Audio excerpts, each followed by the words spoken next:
bienvenidos a Este Oeste. En esta ocasión vamos a conversar acerca de un tema que es bastante técnico, tiene mucha información y estadísticas y números grandotes, ya van a ver ustedes en un momento, pero es importante para todos nosotros y para las políticas públicas que se deben establecer a nivel de Estado, a nivel de gobierno.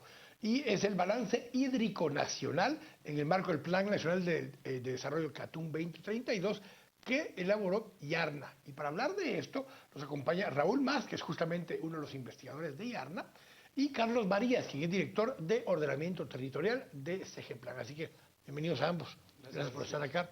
Raúl, has presentado esto ya en algunos lugares, en algunos espacios, y cada vez que presentas este informe o este balance, la gente se asusta.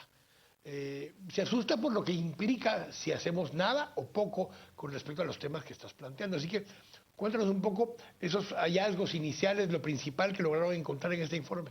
Bien, gracias, Quique. Un gusto estar acá compartiendo con la audiencia.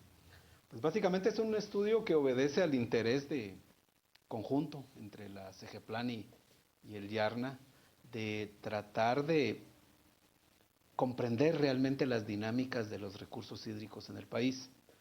Recordemos que el agua es un elemento que da vida, pero también quita vida.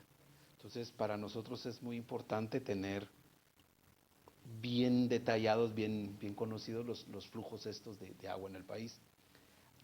En términos generales, digamos que el país, por sus atributos de las formas que tiene la tierra, este es un país que normalmente nosotros asumimos como montañoso, pero más del 80% del territorio nacional está abajo de los 1.500 metros sobre el nivel del mar. Para poner un referente, la ciudad de Guatemala está a 1.500 metros sobre el nivel del mar. Más del 80% del país está abajo de esos, de esa incluyendo áreas en el altiplano. Algunas áreas. O sea, porque la gente piensa en el altiplano y todo es mucho más altura. Pero Ixcán y muchos municipios de Quiché. Todo Petén, por ejemplo, o toda la llanura costera del Pacífico están por abajo de esta cota. Entonces es, digamos, un elemento fundamental para entender cómo se mueve el agua en el país. Y en esos términos hay tres grandes regiones que se conocen como las vertientes hidrográficas. Es decir, cualquier gota de lluvia que caiga en este país migra, ya sea hacia el Océano Pacífico, al Mar Caribe o al Golfo de México. A partir de y eso es condicionado por las formas de la tierra. Luego, el movimiento del agua, la disponibilidad de agua depende de cuánto llueva. Así ha sido desde que este territorio se empezó a formar hace 80 millones de años. A partir de las formas de la tierra y de las corrientes, de cómo se comportan la lluvia cuando llegue, hay otro factor que es bien importante, no solo lo que llueve, sino también la temperatura. Porque la temperatura del ambiente natural es lo que condiciona cuánta agua se evapora. Y esa diferencia entre lo que llueve y se evapora es justamente el tema central de nuestras cifras. ¿Cuánto realmente es lo que escurre de agua por todo el territorio nacional?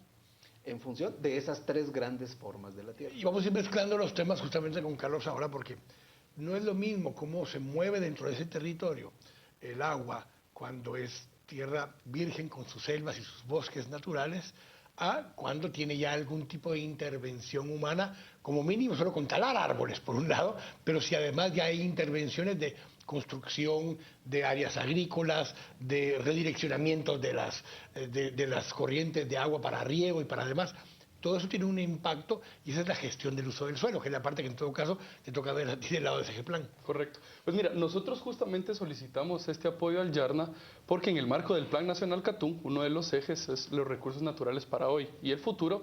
Queríamos comenzar a entender justamente cómo se estaba comportando el territorio en temas de sequías, de inundación, de captación de agua. Entonces, en esa línea, gracias al apoyo de Naciones Unidas, del Programa de Naciones Unidas para el Desarrollo, del Programa también de Naciones Unidas para el Medio Ambiente, PNUMA, nosotros impulsamos una iniciativa desde CGPLAN, que se llama la Iniciativa por ese Ambiente, es una iniciativa muy mundial, y entonces ellos nos financian y nos apoyan para generar este estudio.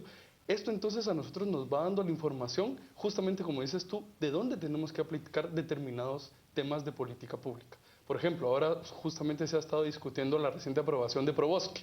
¿Cuáles son esos territorios que el país debería estar priorizando para poder reforestar? Aquellas zonas de recarga hídrica que nos garanticen el agua a los 15 millones de personas que seremos ahora y a los 22 que seremos en el 2032. ¿Qué tipo de obras hacemos en las partes medias de cuenca para evitar derrumbes, deslaves, socavamientos? ¿Y qué gestión se hace de esas cuencas en la parte baja, digamos en las costas, para evitar los procesos de inundación que muchos de estos casos se están dando? Entonces, el tema es generar esa información para poder tomar decisiones mucho más inteligentes. Carlos mencionaba el tema de recarga hídrica, porque tú planteabas, bueno, el agua llueve y se mueve por medio de estas estructuras o el agua se evapora, pero también hay momentos en que el agua sí hace esa recarga hídrica, o sea, digamos, se penetra en las tierras dependiendo del tipo de tierra que es, el tipo de suelo que es, si hay construcción encima o no hay construcción encima, cómo fluye el agua. Hablemos un poco también de esa parte, porque me imagino que todo esto lo que nos va dando la pauta es dónde termina habiendo agua, ya sea de superficie o subterránea. Sí, digamos que el agua es un recurso que tiene unas propiedades muy particulares, porque no está distribuido de manera uniforme ni en el espacio ni en el tiempo. Es decir, hay temporadas del año donde hay lluvia y hay temporadas donde no hay. Y hay regiones donde llueve mucho, por ejemplo, la franja transversal del norte, donde llueve 6 metros de lluvia al año, y la región del nororiente del país, el denominado corredor seco, donde llueve medio metro de agua al año. Mucho determinado por las formas de las montañas, el movimiento de los vientos, etcétera, etcétera. Ahora, de esa agua que cae, justamente, ¿cuánto es la que escurre? ¿Cuánto se infiltra? Son los temas que son importantes en este estudio, porque eso se ha modelado a partir de un software denominado WEAP, que es Water Evaluation and Planification, que nos permite crear estos modelos hidrológicos. Cómo se comporta el agua en función de lo que tú estabas planteando, los tipos de suelo. Porque los tipos de suelo, en Guatemala hay 168 diferentes tipos de suelo. Tiene una estructura química, una textura diferente, y eso incide en su capacidad de para infiltrar o de escurrir. De infiltrar o de escurrir. Porque y no digamos cuando ya le aplicamos otros tipos de trabajos encima, si le aplicaste asfalto o balastro o concreto o la diferencia cosa. entre asfalto y adoquín, por ejemplo. El adoquín filtra más que el asfalto. Entonces, el tipo de suelo, el tipo de cobertura. Entonces, son elementos que son muy importantes. Afortunadamente, el país tiene un mapa actualizado al año 2012 sobre los tipos de cobertura que tiene el suelo, y eso nos ayudó a comprender de manera más detallada cómo se mueven estos flujos. ¿Dónde hay más agua? Pues básicamente es en la vertiente del Mar Caribe, es decir, toda el agua que va justamente, digamos, donde el río más significativo es el Motagua, que lleva las aguas hacia las costas del Pacífico, del Atlántico hondureño y de Belice. Ahí más o menos se movilizan 37 millardos de metros cúbicos por año. Eso quiere decir que más o menos por cada kilómetro cuadrado en esa vertiente se están moviendo 780.000 metros cúbicos por kilómetro cuadrado. Y en función de la población que habita en ese espacio, pues más o menos hay 7.000 metros cúbicos por persona. O sea, en ese sector sobra agua. Sobra agua. Es decir, pero también es toda la parte norte de PT. Me refiero sobra agua, poniéndolo agua en esas capacidades, porque después viene la otra parte, los usos que hacemos del agua, pero eso lo vamos a ver en el siguiente segmento. Son los fenómenos naturales. Correcto. ¿Cómo se mueve el agua? En la vertiente del Golfo de México, es decir, la que sale directamente hacia el Golfo de México, todo el agua que le donamos a México, pues básicamente estamos hablando de que ahí hay 10.000 metros cúbicos por persona por año.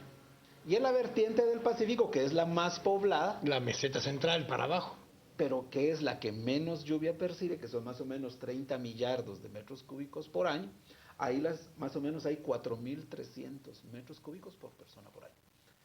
Pero basado en este principio de que no tiene una distribución uniforme, ni en el tiempo ni en el espacio.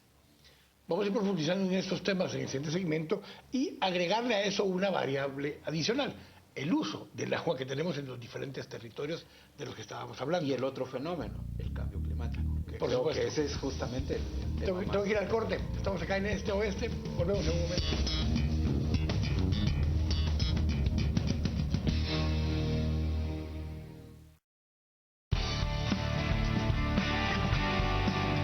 Estamos presentando Este Oeste.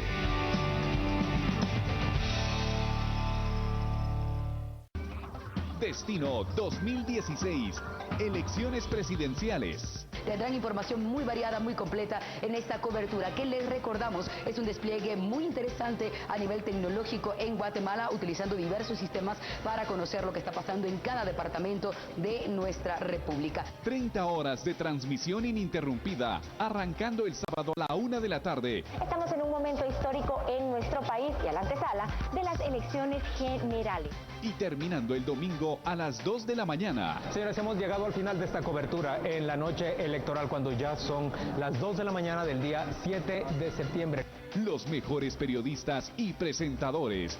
Con los números que ya vimos, es probable que sí hagan la diferencia esos municipios o esas aldeas. Lo estamos todo haciendo de una manera no ya pacífica, sino súper pacífica y relajada. En uno de los sets más grandes, ubicados en el centro de cómputos del Tribunal Supremo Electoral. Cobertura extensa que le ofrece hoy Canal Antigua. 80 invitados especiales, entrevistas con personalidades. Los medios de comunicación son otro actor fundamental. Porque ustedes son los especialistas en las áreas. Nuestro acompañamiento a Guatemala. 60 corresponsales en el interior. En Quiché nos trasladamos con mi compañero Kevin Rodríguez. Adelante. Eric Rodas nos espera ya en Suchitepeque, nos vamos inicialmente para allá. Muchísimas gracias a todos los corresponsales. Un gran equipo de producción hizo posible que usted estuviera bien informado. Y ya estamos listos para la segunda vuelta. Estaremos presentes nuevamente con un gran montaje para acompañarlo hasta descubrir quién será el próximo presidente de los guatemaltecos. Destino 2016. Elecciones presidenciales. Acompáñenos y sigamos haciendo historia juntos. Lea esta semana en Contrapoder. Como el Cambrai, existen 412 comunidades asentadas en áreas de riesgo. La tragedia de Santa Catarina Pinula podría repetirse. La rendición de Monzón. El exsecretario de Roxana Valdetti salió de su escondite y dice estar dispuesto a contar su versión de cómo y quiénes se servían de la línea. ¿Y los autores intelectuales? La fiscalía llevó a los tribunales a 5 hombres acusados de asesinar al abogado Francisco Palomo. Pero la incógnita sigue siendo: ¿quién ordenó el crimen? De jet setter a prófugo. La historia de cómo Roberto Montano estafó a 12 personas y empresas guatemaltecas y al fondo de pensionados más grande de Estados Unidos. Adiestradora de lobos. María Lourdes Fernández se convirtió en madre postiza de los lobatos grises que llegaron al zoológico La Aurora. Esta semana en Contrapoder. Enfoque, criterio, análisis. Búsquela en tiendas de prestigio o suscríbase al 2222-8722. Descargue la versión electrónica en Google Play o en el App Store.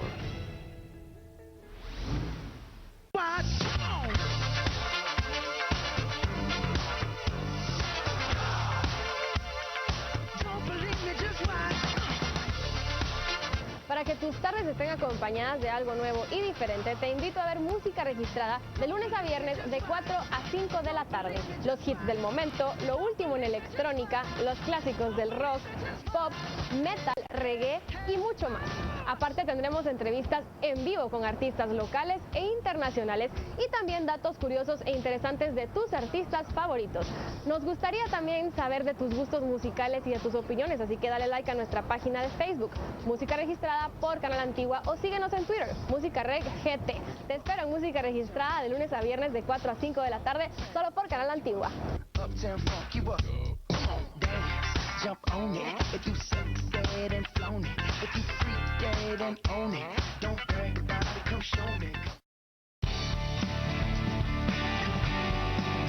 Estamos presentando Este Oeste.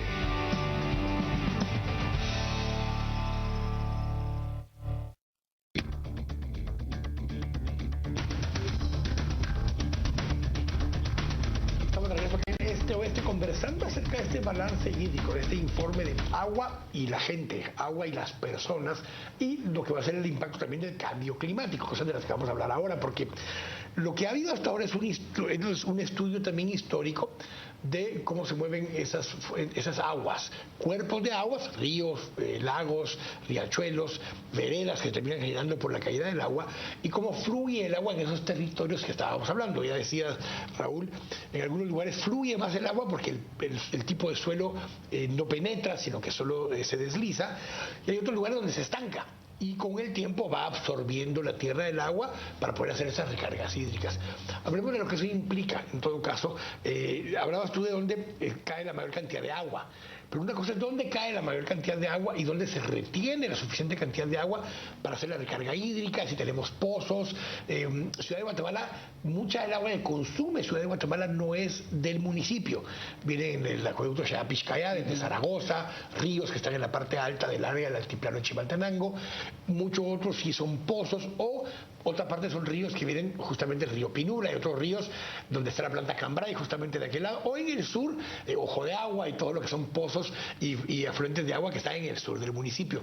Ese es el valle metropolitano. Pero así como te acabo de escribir esto, hay características similares para otros valles alrededor del país. Hablemos un poco de esas dinámicas en función de las tres vertientes que nos hablabas. No, es que en el caso de la vertiente que va al Pacífico, pues obviamente esta es una vertiente que el agua dinamiza la actividad productiva, tal vez los cultivos más emblemáticos de este país, la agroindustria más emblemática, café y azúcar.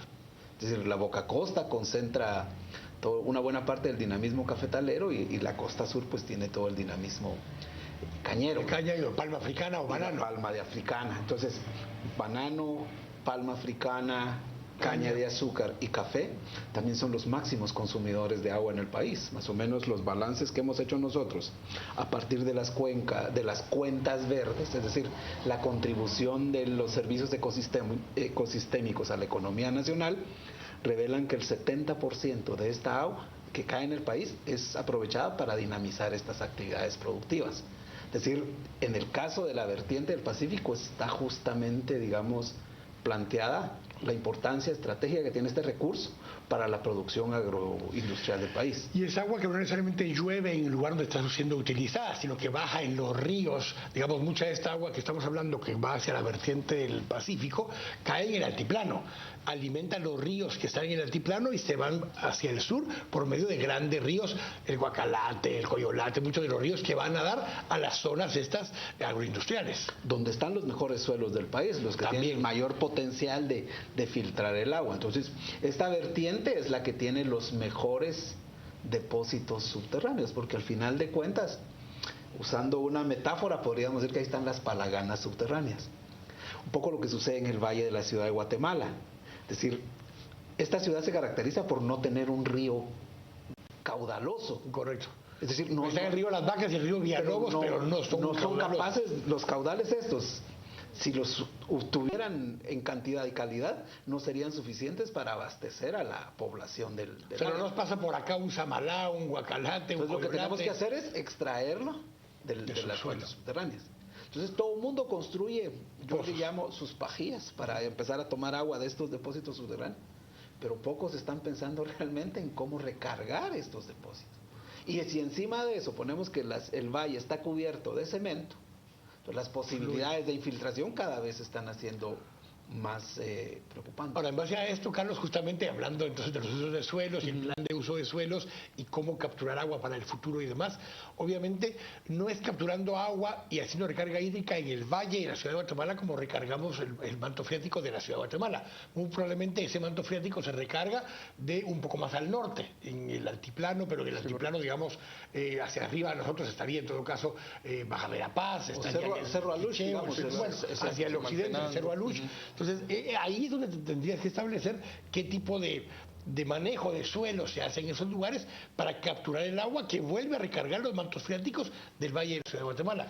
Para esto se utiliza también esta información. Sí, totalmente. Entonces, justamente como te decía antes, la idea entonces con esto es priorizar esas zonas que se deberían de mantener con la cobertura forestal. Ahora, el tema crítico es más allá de esa priorización que se puede hacer sobre el uso del suelo, es la compensación que nosotros podamos hacer entre los territorios. ¿A qué me refiero? La Municipalidad de Guatemala, como bien dices, el 40% más o menos del consumo de la ciudad viene de Xayapixcayá. Chayá-Pixcayá debería, en realidad, la población que está ahí alrededor tiene también la necesidad de usar su suelo para sus casas, para su producción agrícola. Voy a aprovechar ese comentario para esto justamente. Cuando se construyó Chayá-Pixcayá, principios de los 70 realmente, toda esta área ni siquiera era agrícola, mucha de esa área era forestal. Correcto. Y entonces el río Chayá y el río Pixcayá, que es de donde viene el nombre del acueducto, alimentaban una tubería que traía el agua a Ciudad de Guatemala. Que trasvasa el agua al valle. En el tiempo, esa área empezó a tener sembradíos, a tener hortalizas, a tener uso humano, a tener incluso sus desfogues, sus desagües hacia el río Chayá o hacia el río Pixcayá, y entonces empezaron a usar, a ensuciar la fuente de agua principal de la ciudad de Guatemala. Correcto. Ahora, la única forma que había de evitar eso era o comprar todos los bosques de alrededor por parte de la ciudad de Guatemala y mantener esos bosques vírgenes para seguir alimentando, o pagarle a la gente el uso ambiental del agua. Exactamente a eso iba, ¿no? Entonces, entre las políticas que se tienen que generar para poder mitigar un poco estos impactos es justamente esa definición de pago por servicios ecosistémicos. Yo en la ciudad de Guatemala tengo la ventaja de que abro un chorro y desde Chayá-Pixcayá cae el agua. Entonces yo tengo que pagar por ese privilegio. Es justo que la ciudad de Guatemala, entendamos la municipalidad, pero inclusive también nosotros los ciudadanos tengamos la conciencia de saber que el agua no nos cae de gratis de allá. Entonces, ¿cómo yo puedo compensar a esos municipios, a esos territorios, para que mantengan la cobertura forestal, para que no den otros usos del suelo, pero para que eso también les pueda representar a ellos ingresos y puedan subsistir? Lo mismo hablamos, por ejemplo, con el Samalá, cuando miramos la parte alta de la cuenca que alimenta todo Quetzaltenango, o las zonas de Totonicapán, donde nacen 7, 8 cuencas del país. Principales. Exacto. Entonces, ¿cómo logramos hacer para generar esos procesos de pago de servicios ecosistémicos y garantizar que la población, que al final también es la propietaria del suelo y que tiene que subsistir, tenga otros fondos y otras fuentes para poder garantizar? Ahora, pero aquí estamos hablando ya de los usos. A ver, ¿cuánto? Hablabas de que el 70% de las fuentes de agua o del agua total la consume esos grandes consumidores, que es la agroindustria. ¿Qué porcentaje de esa agua consume la ciudad de Guatemala, por ejemplo? Para usos personales o industriales, porque creo que ahí va a ser difícil separar los distintos usos, pero los usos del valle de la ciudad de Guatemala. Digamos que estamos en la fase, digamos, el análisis nuestro en la contabilidad ambiental está en función de los rubros que especifica el consumo humano a nivel nacional. El consumo domiciliar es del 2.5% del agua. Del total del agua. Del total del agua que se mueve en el país. Y aunque aquí la ciudad de Guatemala representa más o menos el 10% del total de la población del país, muy probablemente consume un 15, 20, 30, 40% de ese total de consumo de agua domiciliar, por los hábitos de consumo, por la capacidad económica, por otras razones. Pero hay otro elemento que es importante aquí, que necesitamos agua para producir alimentos. Claro. Y esos alimentos no los producimos en este valle. Ese no es el monocultivo del que estábamos hablando anteriormente. No, este es son los tomates, la lechuga, la zanahoria, es decir, la comida cotidiana. Son alimentos que vienen de otras cuencas. Es decir, los melones, los tomates vienen de Zacapa, las hortalizas bajan. Unos vienen de la área de la fragua con sistemas de riego que se han diseñado, otros vienen del altiplano o de incluso de Huehuetenango, la papa o el tomate o la cebolla o las hortalizas o los berries y todo lo demás que hay ya en esa área. En ese mix entre la ruralidad y la urbanidad y esa dependencia que existe, el Sistema de Naciones Unidas ha puesto un límite: 1.700 metros cúbicos por persona por año en un colectivo en el que tiene alimentos y dispone de otro tipo de aguas para higiene personal, para lavar los autos. Entonces, en promedio se ha estimado que son 1.700 metros cúbicos por persona por año. En este momento, con los datos que dimos anteriormente, vemos que el país todavía es excedentario en agua. Es tan excedentario que le damos el 46% de nuestras aguas van para México, un 6% a El Salvador, un 5% a Belice y 0.5% a Honduras. Porque hay otro tema, no cosechamos agua. Pero el tema que más nos ha preocupado con los colegas de la CGPLAN es el impacto que el cambio climático va a tener en la disponibilidad de agua. Si va a cambiar la precipitación y va a cambiar la temperatura, van a cambiar las disponibilidades de agua. Y por ejemplo, nosotros en las proyecciones que hemos realizado, para el 2050 estimamos, si le sumamos el incremento poblacional, el Mar Caribe estaría en el 2050 proveyendo 1.900 metros cúbicos por persona por año. El Golfo de México, 3.300 metros cúbicos por persona por año. Pero la costa del Pacífico tendría 1.200. O sea, abajo del límite. Abajo del mínimo que ha fijado las Naciones Unidas. Para hacer algunas de las medidas de mitigación y de reserva y de crear esos reservorios o crear mecanismos de cosecha de agua y demás, se requiere dinero. Además se requieren algunas normativas para poder asegurar que elevemos un poco más la cantidad de agua que pueda llover en ciertos sectores y cómo, si se permea y se captura y se alimenta la recarga hídrica y demás. Pero entiendo esto. La gente está acostumbrada en nuestro país a pagar por la distribución del agua que recibe, no a pagar por, lo voy a decir entre comillas, por la producción del agua, porque no es que produzcamos agua, pero para ponerlo en términos más sencillos para que nos entiendan nuestros televidentes es, si tuviéramos que producir el agua, que no se produce, solo la sacamos de... Tal vez asegurar que podemos tener agua, ese creo que es el... Entonces, pero basado en eso, digamos, nosotros lo que pagamos hoy es, porque alguien pone un pozo, dice, yo saco el pozo y cobro lo que me cuesta. El pozo originalmente... La perforación, la extracción, que es una bomba de agua que está sacando el agua, y la distribución en un condominio o en un edificio. Pero no hay valor. Pero hay un paso adicional que es el valor del agua en sí misma, haberla producido, tener acceso a ella, el término que queramos utilizar. Entonces, esa agua que está ahí en el subsuelo llegó ahí de alguna forma. Y si no hacemos algo al respecto, va a llegar menos cada vez a ese lugar. Y la única forma que estamos pagando de más es que nos toca perforar más profundo. Y por tanto necesitamos una bomba más fuerte que trabaje más tiempo. Consuma más en vez energía. de 2 caballos, será de 4 caballos y para poder sacar el agua. Pero no estamos haciendo ningún tipo de inversión en guardar agua o facilitar que el agua llegue más fácil a ese manto freático para tener agua en el futuro. ¿Cómo empezamos a establecer ese tipo de tasas que decías hace un momento? ¿Quién debe pagar cuánto? Si el 70% del agua que tenemos disponible la consume la agroindustria, y la agroindustria no paga un centavo por ese consumo de agua. Sí, de acuerdo, así es. ¿Cómo establecemos tasas para Se ha discutido aquí mucho en Guatemala varias veces, por ejemplo, la propuesta de la ley de agua, ¿verdad? ¿Cómo podemos definir justamente esa regulación para los consumos? Y como bien decía Raúl, o sea, no solo para los consumos humanos, que al final somos un 2.5% del consumo, sino también para esos grandes consumos que se están generando. Yo creo que sí hay maneras de poder definir los aportes que, por ejemplo, la agroindustria debería de estar haciendo en algún fondo para poder generar estos cambios. Por ejemplo, la ley de adaptación al cambio climático crea específicamente un fondo de adaptación para el cambio climático.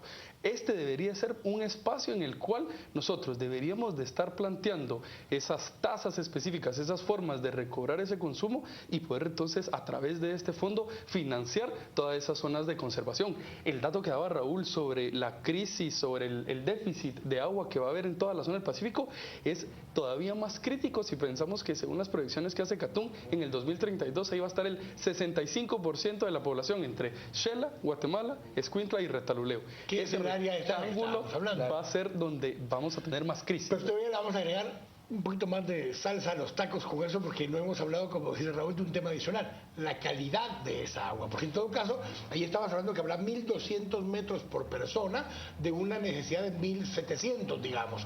Pero ¿cuántos de esos 1.200 son realmente aptos para consumo humano, por ejemplo? Digamos que ahí hay en el uso del agua hay 3 usos básicos. Uno, consumo humano, que es vital. Que es higiene, comida y... producción de alimentos.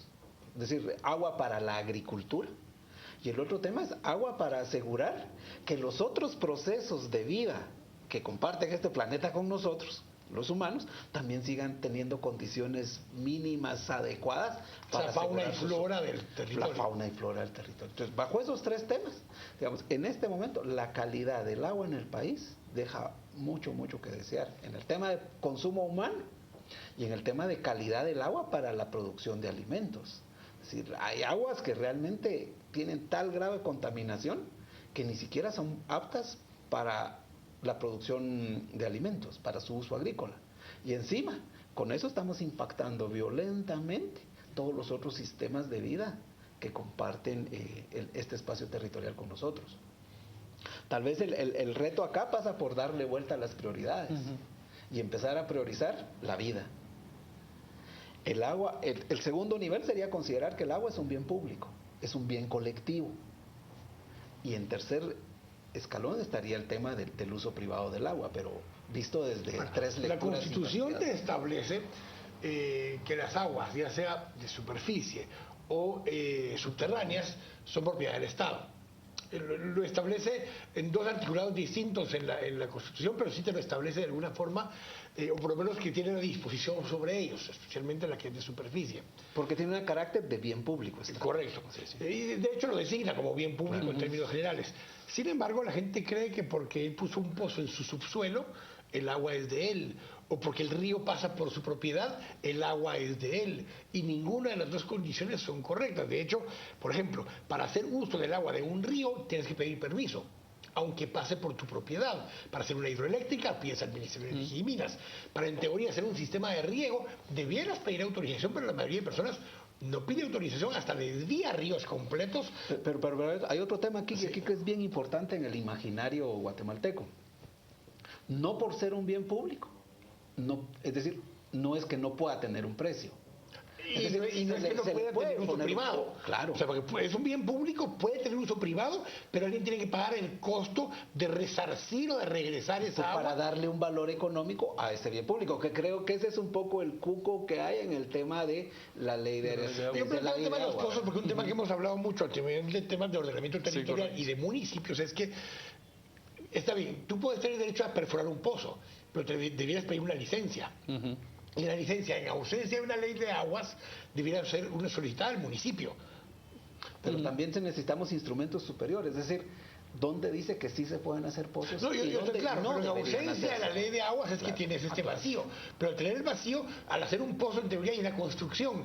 Y si hay una construcción, en todo caso la municipalidad tiene que poder tener una revisión de eso y decir, espérame, va a ser un pozo. Es más, Ciudad de Guatemala llegó a determinar más o menos cuántos pozos hay en el municipio, no para controlar los pozos, para controlar lo que sería en todo caso el sistema de alcantarillado. Como había que cobrar el 20% de alcantarillado, el que no tenía agua en Pagua, pues tenía que tener un pozo y se fue a tabular de qué tamaño era y se hace una estimación para la descarga que va a haber al sistema de alcantarillado, pero no es realmente un control exacto de cuántos pozos hay y es un tema, cuánta agua extrae. Es un tema crítico porque, por ejemplo, digamos, más allá también de la Municipalidad de Guatemala, tenemos muchos municipios donde a través del modelo de condominio vos tenés un municipio con X cantidad de condominios y la municipalidad no sabe qué es efectivamente lo que se está consumiendo entre un condominio y el otro. Pero entonces, ¿quién es el ente mediador ahí también? ¿Qué pasa si en un momento futuro hay 2, 3, 5 condominios que están extrayendo un agua de un mismo pozo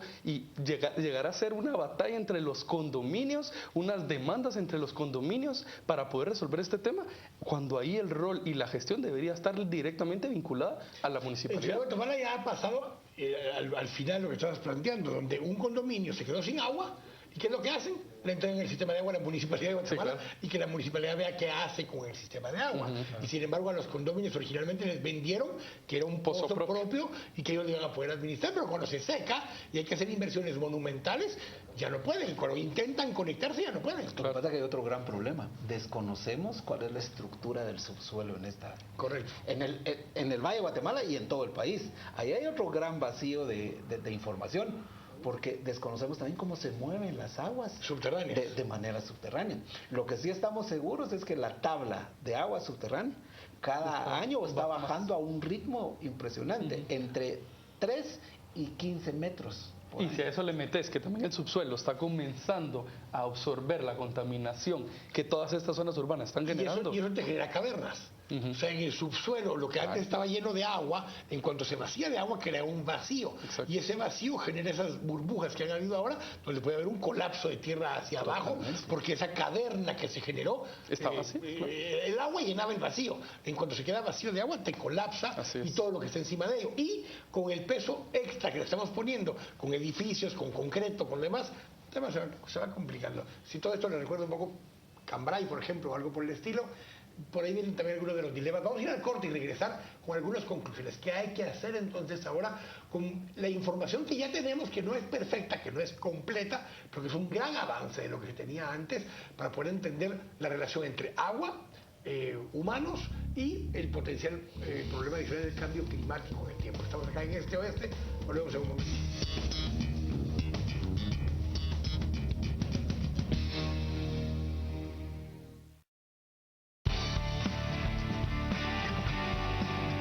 Estamos presentando Este Oeste.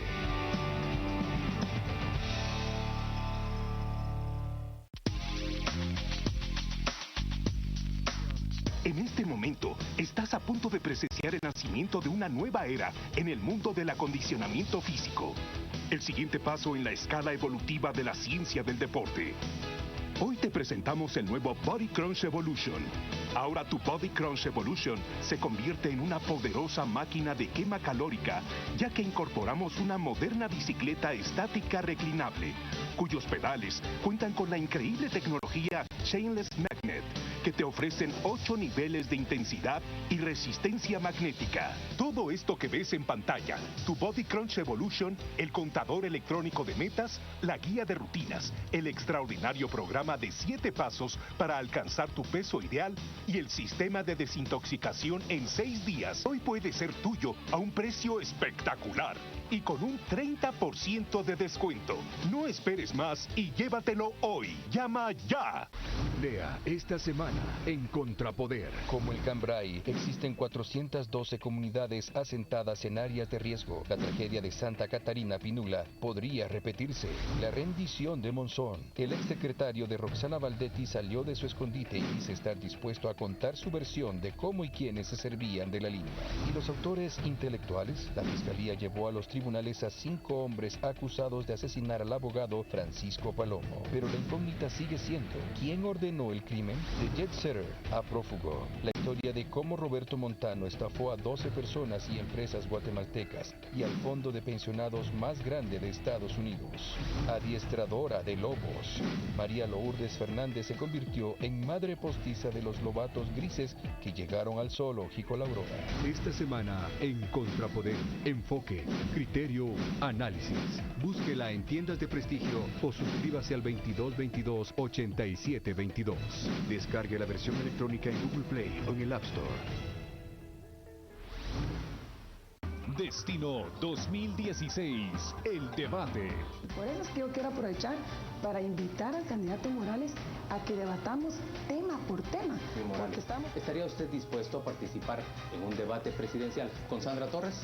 Toda la vida he estado dispuesto. Sí. Organizamos el debate en Canal Antigua. Presidenciables y vicepresidenciables frente a frente respondiendo preguntas sobre los ejes estructurales que definirán cómo será su gobierno.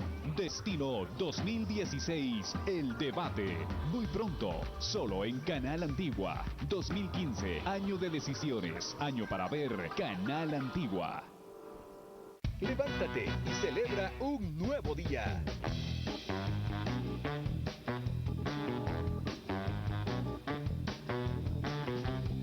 Levántate listo para conquistar el mundo.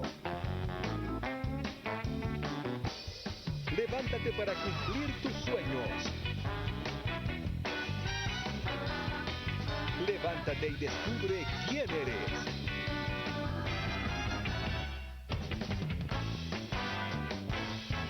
Matutino Express, tu mejor compañía para arrancar cada mañana.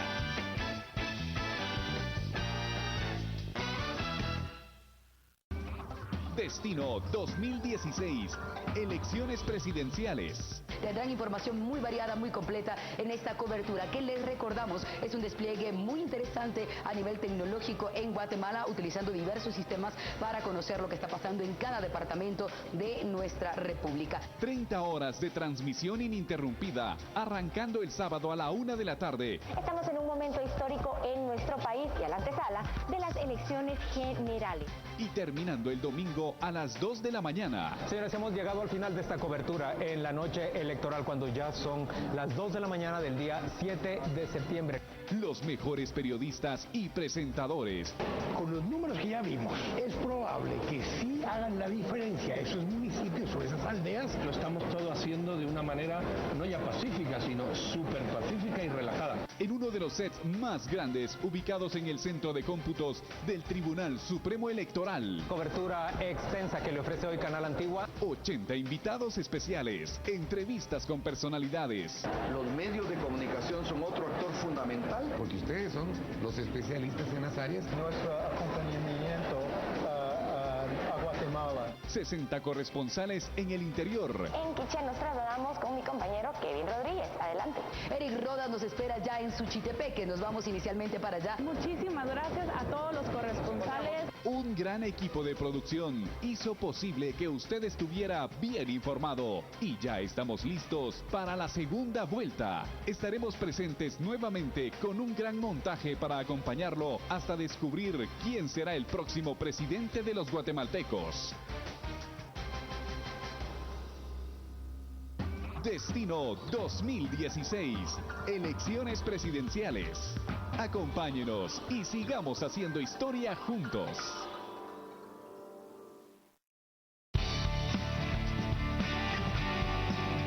Estamos presentando Este Oeste.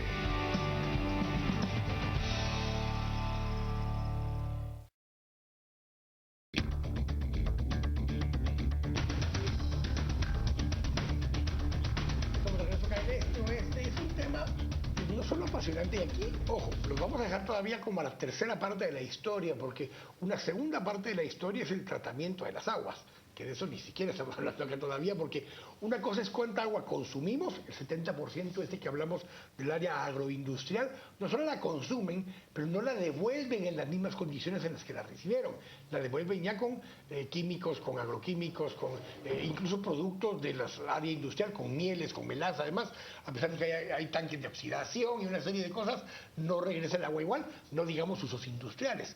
Y en la tercera parte todavía es cómo hacemos para mejorar ese tema de uso de suelos. Y voy a ir con Carlos ahora porque una cosa es poner tasas de servicios ambientales o servicios ecoambientales, pero otra cosa es simplemente poder regular el uso del suelo, poder estar claros en qué áreas del país tenemos que tener más cuidado con cómo se descargan las aguas, cómo se captura, cómo se cosecha agua, pero especialmente en qué otras partes del país el escurrir de esta agua genera riesgos. Riesgos como lo que vimos en Cambrai 2, por ejemplo, donde si construimos sobre cuencas, y las cuencas además están a la par de unas laderas enormes y se hacen usos mineros o de otro tipo y empieza a socavar las tierras, eso crea suelos muy inestables, Carlos.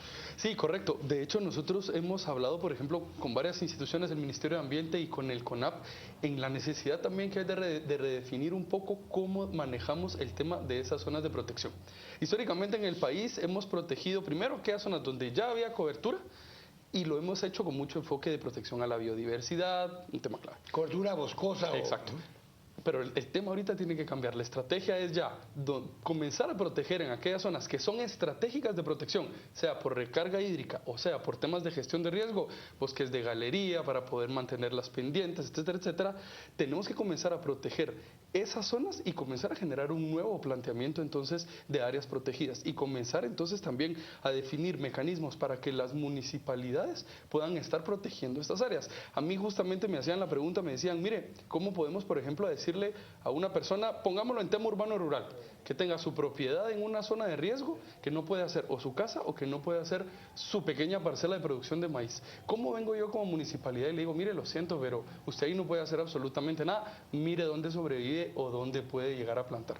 Entonces es aquí donde también se tiene que acompañar esa generación de suelo público para poder apoyar a estas personas en temas de vivienda o en temas inclusive de producción también agrícola para garantizarle también los medios de vida. Aunque aquí estamos yéndonos al extremo de personas que no tendrían alternativa. Muchas personas están en el lugar X porque les agrada estar en ese lugar. Uno, porque no estamos hablando de áreas urbanos marginales, me refiero a vivienda muy cara que está colocada en ese tipo de territorios, bodegas enormes que están colocadas sobre cuencas de los ríos y sin importar los riesgos que eso implica, pero no solo riesgos hacia su propiedad, sino que lo que eso genera.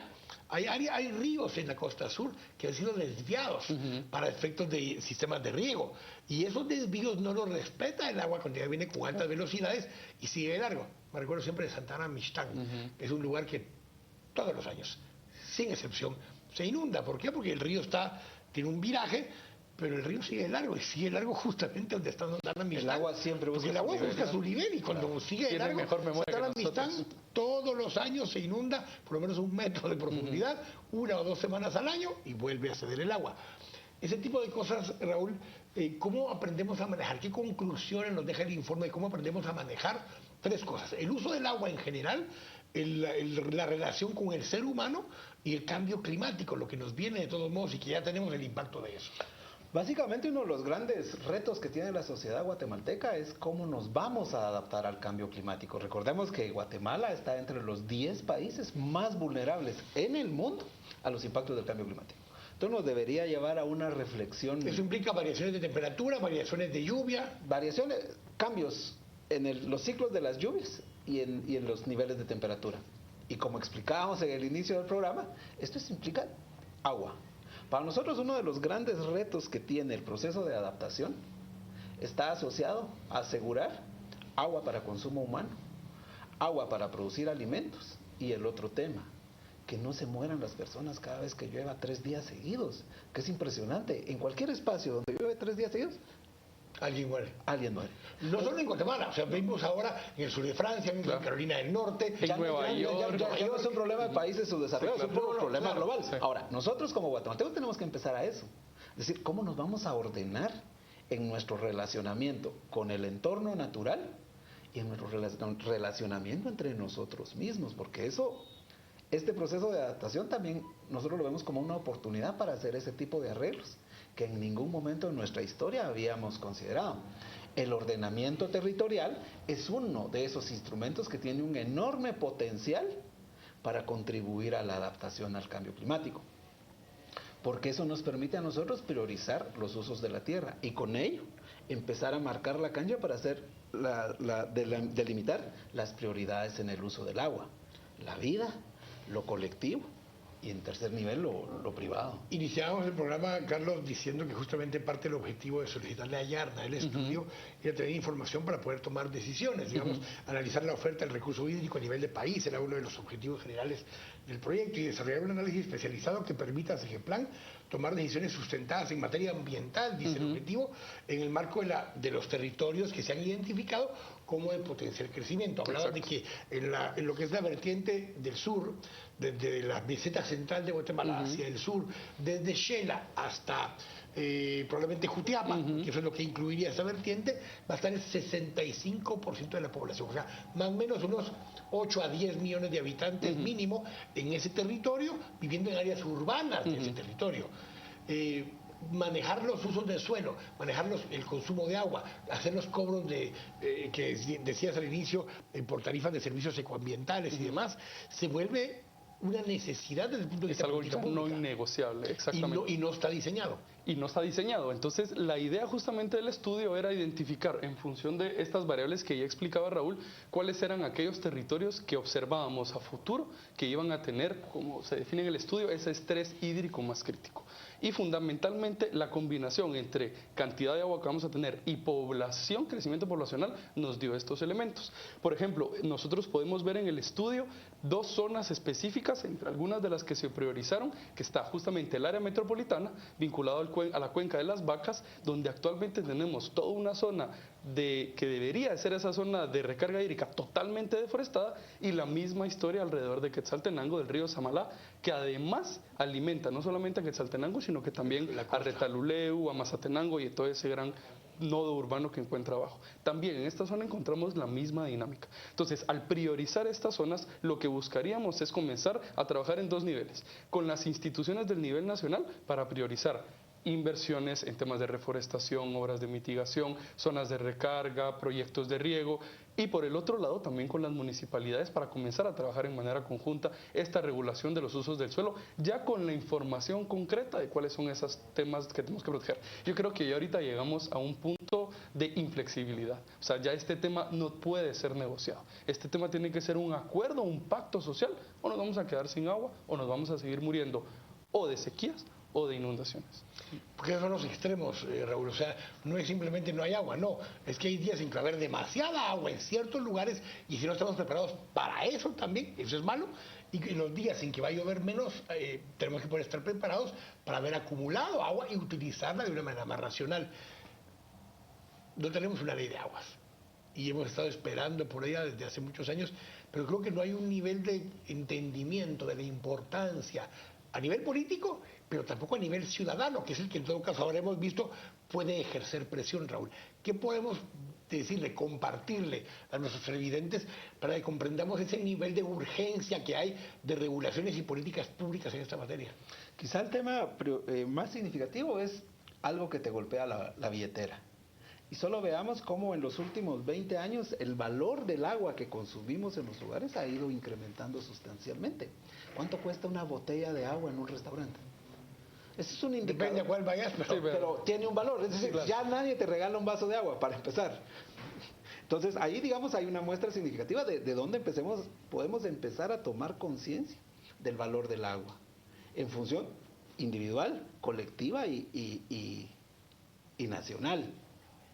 El otro tema pasa por justamente hacer un uso eficiente del recurso, es decir, el agua es escasa, es cara, pero también tenemos que ser más sensatos, más inteligentes en cómo usamos el agua.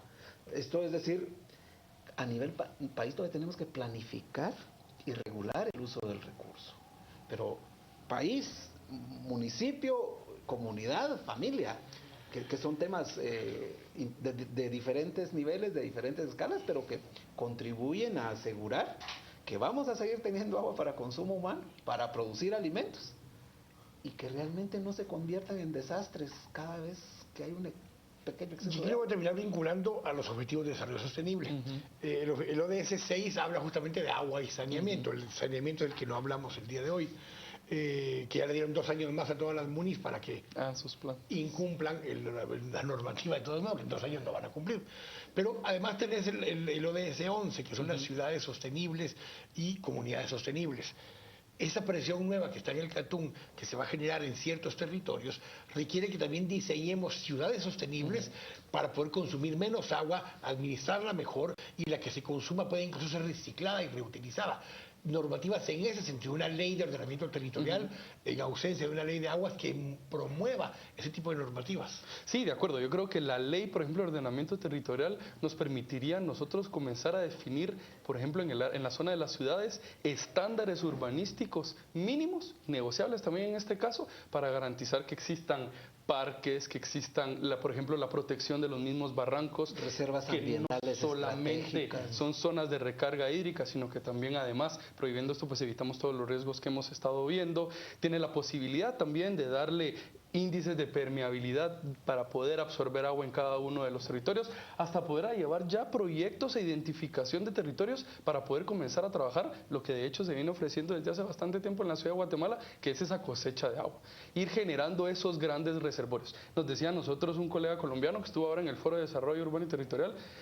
En Colombia se han definido alrededor de las ciudades grandes reservorios de agua que capturan agua de lluvia o que inclusive bombean agua de algunas zonas específicas, reguladas por la municipalidad. Esta sirve para abastecer a toda la población. No permitimos nosotros, como bien dijo Raúl, que cada uno ponga su pajilla en el territorio y que nos terminemos todo el agua que tenemos para el país. Si ahorita estamos hablando de complicado trasladar a 40, 60 familias de Cambrai, imaginémonos un escenario en el cual tendremos que trasladar una ciudad entera, una pequeña ciudad entera, porque ya no tiene agua. Entonces, esas son problemáticas que hay que enfrentar. Gracias, Raúl. Gracias, Carlos. Gracias.